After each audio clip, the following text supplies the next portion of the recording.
On est à 3 jours maintenant du premier tour des législatives et rien ne va plus dans la 11e circonscription du Pas-de-Calais. Les tensions étaient déjà vives entre Jean-Luc Mélenchon et Marine Le Pen, mais aujourd'hui, de nouveaux faux tracts viennent électriser un peu plus le climat.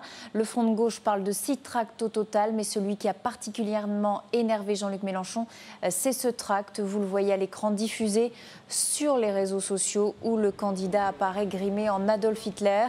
Le Front national n'a pas revendiqué ce tract. Il a admis avoir seulement été à l'origine du premier, celui où on voyait le voton Mélenchon traduit en arabe. Mais pour le Front de gauche, au vu des propos repris et de la méthode, il s'agit de la même main.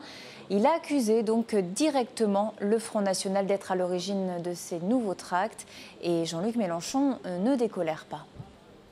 Je ne sais plus comment faire face à ce qui est une opération massive de confusion dans le vote. C'est une espèce de détournement de la campagne électorale qui est transformée en son contraire, puisque les gens ne savent plus qu'est-ce qui est un vrai tract, qu'est-ce qui est un faux, puisque tous appellent à voter pour moi. Je n'ai jamais vu ça. Je n'ai jamais vu ça, une ambiance pareille dans une élection, et j'en ai vécu quelques-unes et des sévères.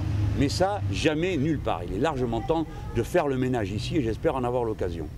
Le Front de gauche qui a annoncé qu'il allait de nouveau porter plainte. Une première plainte avait été déposée déjà en début de semaine contre le Front national. De son côté, l'équipe de Marine Le Pen dénonce dans ses accusations un coup fumeux de Jean-Luc Mélenchon. Pour elle, le candidat du Front de gauche est en train de perdre pied.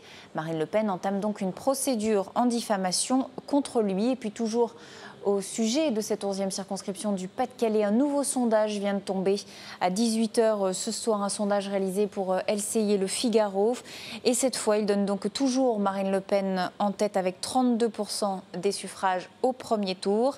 Et Philippe Kemel et Jean-Luc Mélenchon au coude à coude, 25% et 24% des intentions de vote. Philippe Kemel est donc devant Jean-Luc Mélenchon. Mais attention, 1% donc d'écart et il y a une marge d'erreur de 2 à 3% dans ce sondage.